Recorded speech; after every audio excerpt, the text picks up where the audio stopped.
Assalamu alaikum wa rahmatullahi wa barakatuh, mes chers frères et sœurs. Aujourd'hui, Inch'Allah, nous allons voir pourquoi nous sommes devenus centrés sur notre ego.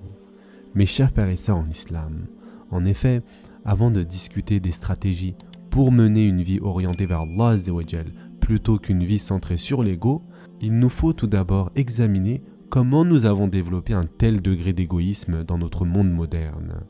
Bien que la hustle culture, c'est-à-dire la culture de l'hyperproductivité et de la performance permanente, ait joué un rôle significatif, d'autres facteurs socioculturels ont également contribué à renforcer notre intérêt personnel. Tant que nous ne connaissons pas et nous ne confrontons pas les mécanismes par lesquels nous avons construit et normalisé ce comportement, nous ne pourrons pas l'éradiquer. Tout d'abord, mes chers frères et sœurs en islam, l'une des causes de notre égocentrisme est notre instinct humain de survie. Dans une certaine mesure, cet instinct est bénéfique. Il nous protège du danger et nous pousse à prendre soin de nous-mêmes. Cependant, lorsqu'il dépasse une certaine limite, en particulier lorsqu'il excède les cadres fixés par Allah Azzawajal et les responsabilités que nous avons envers les autres, il devient corrupteur. Cet instinct de survie provient principalement d'un manque de confiance en Allah Azzawajal et en sa subsistance.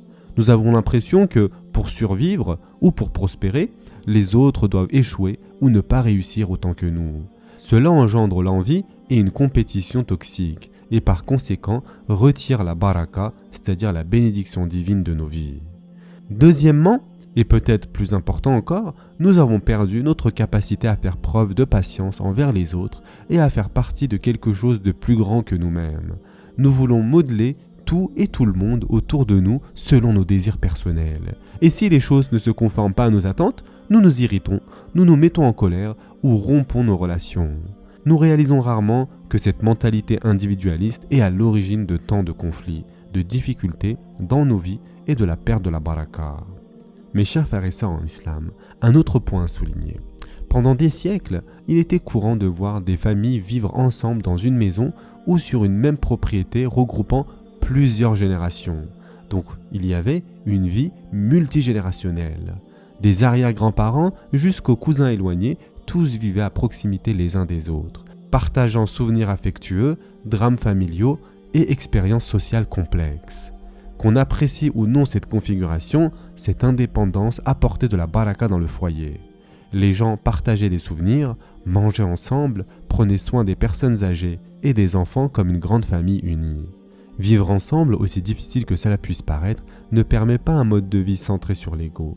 Les ressources sont partagées, les limites sont communes et à moins de vouloir être marginalisé, chacun cherche à trouver sa place et son rôle au sein de l'ensemble familial.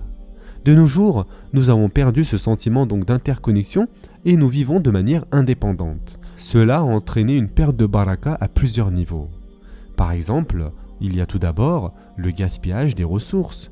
Au lieu de partager les ressources avec la famille élargie, chaque déménagement vers une nouvelle maison, une ville ou un pays nous oblige à recommencer à zéro. Acheter de nouveaux meubles, appareils électroménagers, véhicules, etc. Ce fardeau matériel supplémentaire, surtout au début de la vie adulte, nous enferme dans la culture de l'hyperproductivité et dans la culture du travail. Il faut toujours gagner plus d'argent pour soutenir cette vie indépendante. Deuxièmement, la négligence des parents âgés. Que faisons-nous de nos parents ? Est une question que beaucoup d'enfants adultes se posent lorsque leurs parents atteignent un certain âge. Nous avons structuré nos vies de manière si indépendante que prendre soin d'eux semble être un fardeau supplémentaire, rarement intégré dans notre projet de vie initial. Troisièmement, la rupture des liens de parenté. Dans un foyer multigénérationnel, vous connaissez tous vos proches et passez du temps de qualité avec eux.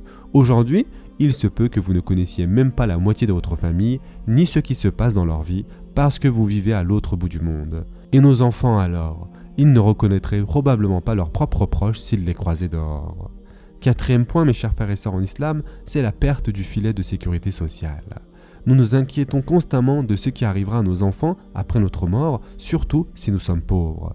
Collectivement, nous avons cessé de prendre soin des orphelins et il n'existe plus comme autrefois de garantie sociale implicite que nos enfants seront pris en charge par nos proches. Et un journaliste appelé David Brooks explique cela dans un article. Si l'on veut résumer les changements de la structure familiale au cours du siècle passé, la chose la plus juste à dire est la suivante. nous avons rendu la vie plus libre pour les individus et plus instable pour les familles. Nous avons amélioré la vie des adultes, mais détérioré celle des enfants. Nous sommes passés de grandes familles étendues et interconnectées qui protégeaient les plus vulnérables contre les chocs de la vie à des familles nucléaires plus petites et détachées, c'est-à-dire un couple marié et leurs enfants, qui donnent aux plus privilégiés l'espace pour maximiser leurs talents et élargir leurs options. Cette transition vers des familles plus petites et isolées a finalement produit un système familial qui libère les riches et ravage les classes ouvrières et les pauvres. Fin de la citation. Ce constat donc n'est qu'un exemple parmi d'autres illustrant comment une mentalité individualiste peut détruire non seulement une famille, mais une génération entière. Mes chers frères et sœurs en islam, il est important de comprendre que lorsqu'Allah Azza wa Jal décrit cette Ummah comme la meilleure communauté, il ne la décrit pas comme une assemblée d'individus surhumains isolés, mais comme une communauté croyante, unie, coopérante et solidaire. Et en effet, Allah Azza wa Jal dit dans le Coran: « Vous êtes la meilleure communauté qu'on ait fait surgir pour les hommes. Vous ordonnez le convenable, interdissez le blâmable et croyez à Allah. Si les gens du livre croyaient, ce serait meilleur pour eux. Il y en a qui ont la foi, mais la plupart d'entre eux sont des pervers. » Surat Al-Imran, verset 110. Le prophète Mohammed sallallahu alayhi wa sallam a également décrit les croyants comme un seul corps. Si nous ne sommes pas capables d'être un seul corps au sein même de nos familles, comment pourrions-nous l'être à l'échelle de la communauté ou de l'Ummah entière? De plus, mes chers frères et sœurs en islam, le consumérisme moderne nourrit une vie centrée sur l'ego. Tout peut être personnalisé à l'extrême pour répondre exactement à nos désirs et servir notre ego de manière hautement spécialisée. Du type de nourriture que nous consommons à la marque de café que nous buvons, tout peut être adapté à nos préférences personnelles. Même des objets qui devraient être de simples outils standards peuvent être personnalisés jusqu'à graver notre nom dessus. Cette explosion de la personnalisation et de la customisation des produits et des services orientés vers nos besoins individuels alimente continuellement un mode de vie centré sur l'ego. Si nous voulons la baraka dans nos vies, nous devons retirer les vêtements coûteux et ostentatoires de l'individualisme et revêtir les vêtements de la servitude envers Allah Azza wa Jal. Et enfin, pour terminer pour aujourd'hui, mes chers frères et sœurs en islam, nous allons voir comment Shaitan exploite nos instincts. Depuis le tout début de l'existence humaine, le choix entre une vie centrée sur l'ego et une vie centrée sur Allah est présent. Lorsqu'Allah Azza wa Jal créa Adam alayhi salam, il était destiné à vivre une vie d'adoration. Cependant, Shaitan exploita le nefs d'Adam alayhi salam, c'est-à-dire il exploita ses désirs intérieurs et le conduisit à commettre l'erreur de manger de l'arbre interdit. Lorsqu'Adam alayhi salam était au paradis, Shaitan lui promit deux choses. Tout d'abord, l'immortalité et deuxièmement, un pouvoir et un royaume éternel.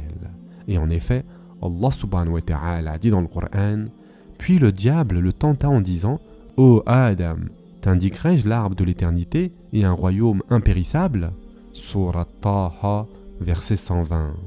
Si l'on y réfléchit, ce sont les deux choses que tout être humain désire profondément: vivre le plus longtemps possible et posséder autant que possible ou détenir le plus de pouvoir possible. Ce sont précisément ces deux désirs que la culture de l'hyperproductivité exploite pour nous convaincre d'adorer notre propre personne ou notre travail au lieu d'adorer Allah subhanahu wa ta'ala.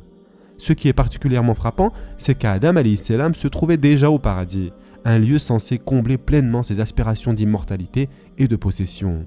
Pourtant, Shaitan exploita sa faiblesse humaine et l'amena à se détourner de la baraka présente au Jannah. Dans nos propres vies, il se peut que nous ayons déjà tout ce dont nous avons besoin pour vivre une vie remplie de baraka, et pourtant ressentir un vide comme si quelque chose manquait. Shaitan profite de ce sentiment pour nous pousser à désirer des choses interdites et nous éloigner du chemin d'Allah Azza wa Jal. Bien entendu, l'histoire ne s'arrête pas là.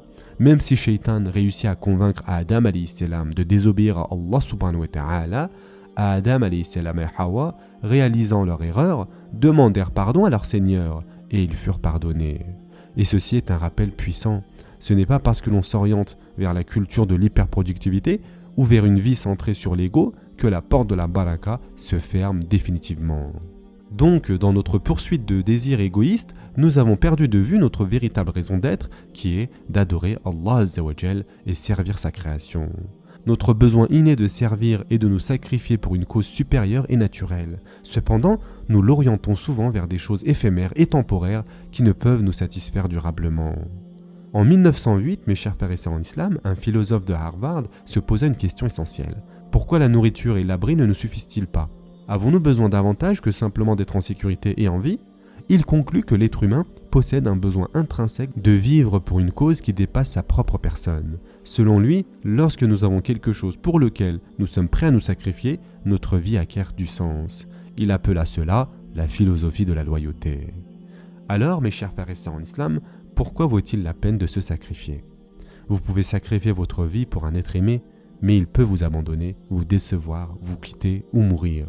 Vous pouvez sacrifier votre vie pour votre pays, mais les nations montent et s'effondrent, et vos valeurs sociales peuvent changer au point que vous ne reconnaissiez plus votre propre pays. Vous pouvez vous sacrifier pour une idéologie ou un principe, mais cette idéologie peut se révéler erronée ou évoluer avec le temps. Vous pouvez sacrifier votre vie pour le travail, et nous savons tous où cela mène. Lorsque vous sacrifiez votre vie pour autre chose qu'Allah Azzawajal, vous la sacrifiez pour une cause transitoire qui ne pourra jamais vous combler véritablement.